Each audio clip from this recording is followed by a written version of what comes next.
Hello everyone, एक बार फिर से आपका स्वागत है हमारे इस चैनल पर। आज फिर से मैं आपके लिए लेकर के आई हूँ एक और लो से रिलेटेड का टॉपिक। लो के स्टूडेंट्स काफ़ी ज़्यादा जो है कमेंट्स कर रहे थे कि मैम एक एमओए और एओए का डिफरेंस लेकर के आई है, तो इसलिए आज की ये वीडियो उन्हीं स्टूडेंट्स के लिए है।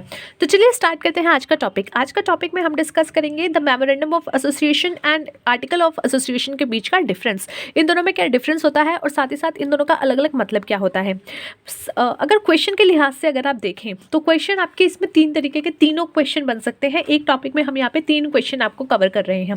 पहला क्वेश्चन आपका बन सकता है जिसमें आपको शॉर्ट नोट लिखने के लिए पूछा जा सकता है अबाउट एमओए। एक क्वेश्चन आपको बन सकता है जिसमें आपका शॉर्ट नोट लिखने के लिए पूछा जा सकता है सेम गोज विद एओए। या फिर आपको जो है तीसरा क्वेश्चन जो बन सकता है वो है डिफरेंस बिटवीन एमओए और एओए। तो यहाँ पे तीन क्वेश्चन आपके इस टॉपिक में कवर हो जाएंगे। तो चलिए स्टार्ट करते हैं आप ये टॉपिक। बट उससे पहले अगर अभी तक आपने हमारे चैनल को सब्सक्राइब नहीं किया है तो फटाफट हमारे चैनल को सब्सक्राइब कर लीजिए और साथ ही में बने हुए छोटे से बेल आइकन को प्रेस कर देना ताकि फ्यूचर में जितने भी वीडियोस हम अपलोड करेंगे उसका नोटिफिकेशन आप तक सबसे पहले आ जाएगा। So let's start the video. सबसे पहले मेमोरेंडम ऑफ एसोसिएशन क्या होता है।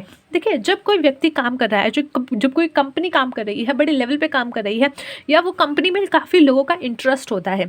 जब कंपनी रजिस्टर्ड हो जाती है तो उसमें काफ़ी लोगों का जो है इंटरेस्ट होता है कि हाँ भाई ये कंपनी ठीक तरीके से चलती रहे, चाहे वो एम्प्लॉय हो, चाहे वो मेंबर्स हो, या जिसका उसमें पैसा लगा हुआ हो, या जो उसमें पैसा लगा रहे हैं, या सप्लायर है।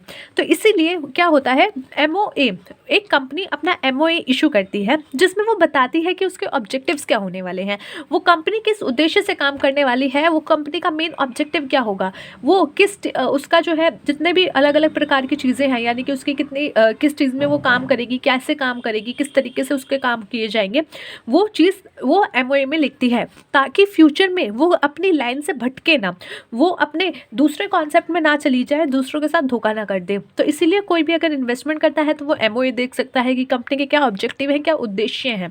तो इसलिए एमओए बनाया जाता है, एक ऐसा डॉक्यूमेंट होता है ये कंपनी का जिसमें क्या करती है, कंपनी अपने ऑब्जेक्टिव्स डिफाइन करती है। इसमें हमने पूरी एक वीडियो भी बना रखी है, you guys can go and watch that.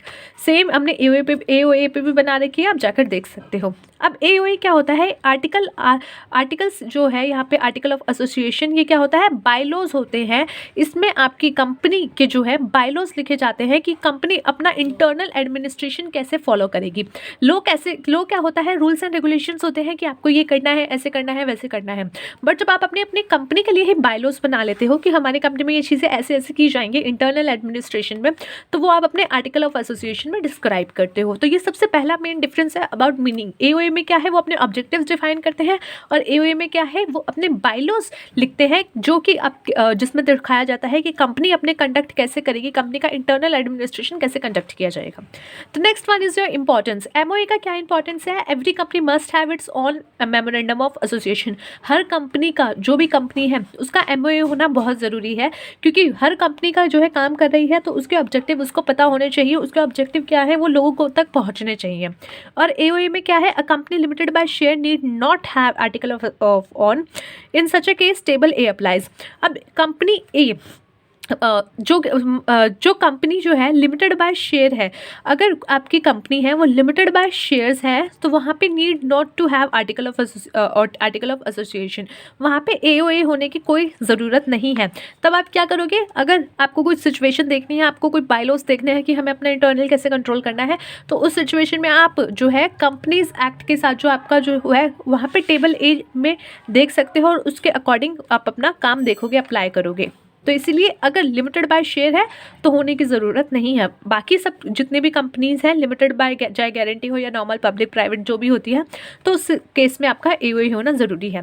Now come to the relationship. MOA क्या करता है, एमओए रिलेशनशिप जो है वो दिखाता है, relationship between a company and the authorise company and outsider. यहाँ पे जो है एमओए क्या करता है, एमओए दिखाता है कंपनी एंड बाकी के जो बाहर के लोग हैं उनके बीच में क्या रिलेशनशिप रहेगा, यानी कि हमारे क्या ऑब्जेक्टिव है, ताकि बाहर वाला व्यक्ति जो है उसको देख करके ही अपने जो है इन्वेस्टमेंट डिसीजन ले सके या अपने हमारे साथ काम करने का डिसीजन ले सके। एओए क्या करता है, ये रिलेशनशिप डिफाइन करता है कंपनी और उसके मेंबर्स के बीच में, क्योंकि यहाँ पे लॉज है, यहाँ पे आप इंटरनल कंट्रोल कैसे करोगे, इंटरनल का काम कैसे करोगे, इंटरनल एडमिनिस्ट्रेशन कैसे किया जाएगा, ये इस कारण से एओए बनता है। तो इसलिए इसका जो रिलेशनशिप है वो क्या है, कंपनी और जो कंपनी के बीच के अंदर के लोग हैं, यानी उसके मेंबर्स हो गए, तो या फिर अदर मेंबर्स जो है एक मेंबर दूसरे मेंबर के साथ कैसे रिएक्ट करेगा या कैसे उनके बीच में रिलेशनशिप रहेगा, वो डिफाइन किया जाता है एओए में। Next one is a provision. Provision क्या कहता है, एमओए में क्या है, can not contain anything contrary to the company. यहाँ पे क्या बोला गया है कि यहाँ पे आप जो है एमओए में कुछ ऐसा नहीं लिख सकते जो कंपनी एक्ट के तहत उल्टा पड़ जाए। ठीक है, कंपनी एक्ट में अगर कुछ चीज़ लिखी है कि आप जो है बोनस शेयर तभी इशू करोगे या राइट शेयर इशू तभी करोगे जब ये चीज़ें कंप्लीट हो जाएंगी, तो आप जो है ऐसा नहीं कर सकते कि एमओए में उसके विपरीत लिख दो और कह दो कि हमने तो अपने एमओए में लिखा हुआ है और हम उसके अकॉर्डिंग काम कर रहे हैं और ये हमने अपने उद्देश्य ठीक तरीके से दिखा रखे हैं। तो एमओए में आप ऐसा कुछ भी कंटेन नहीं कर सकते, ऐसा कुछ नहीं लिख सकते that is contrary to the companies act या कुछ आपकी कंपनी के लॉज के अगेंस्ट हो। AOA में subordinate to the memorandum of association and companies act and can not contain anything contrary both. अब यहाँ पे क्या है, AOA क्या है, सब जो है यहाँ पे आप इसको कह सकते हो कि ये सबऑर्डिनेट होता है। एमओए क्या कहता है, कंपनी के ऑब्जेक्टिव बताता है और एओए कहता है कि इंटरनल का कंट्रोल कैसे होगा। तो यहाँ पे आप कुछ ऐसा नहीं लिखोगे जो कि आपका एमओए जो बड़ा भाई है, जो एमओए है, या फिर उससे भी बड़ा भाई यानी जो डैडी जी है यानी कंपनीज एक्ट, ऐसा कुछ नहीं कर सकते जो इन दोनों की बात को काटे। तो एओए घर का सबसे छोटा है और ये बड़ा है और कंपनीज लो तो मतलब डैडी जी है। तो यहाँ पे आप कुछ ऐसा नहीं लिखोगे जो इसके कॉन्ट्ररी में जाए या फिर आप ऐसा कुछ नहीं लिखोगे जो कि कंपनीज एक्ट के कॉन्ट्ररी में जाए, तो दोनों के अगेंस्ट ऐसा ना जाए, तो वो चीज़ आप इसमें नहीं डालोगे। Next is about your limitation. MOA क्या है, company can not do any activity which is beyond the scope of memorandum, यानी कि अगर आपने मेमोरेंडम में कुछ चीज़ नहीं लिखी है तो उसके जो है आगे जाकर के आप काम नहीं करोगे। अब इसका मतलब ये नहीं है कि आप एमओए में ये लिख दोगे कि हमारी कंपनी में 4 बार चाय बनेगी, ये चीज़ नहीं लिखी जाएगी। वहाँ पे आपके जो है ऑब्जेक्टिव लिखे जाएंगे, यानी हम डीलिंग करेंगे इन चीज़ों में, हम इन चीज़ों का मेन फोकस करेंगे, हम लेदर का काम करेंगे, हम बिजनेस इसका करेंगे। ऐसा नहीं है कल को आप चावल बेचने निकल जाओ, नहीं।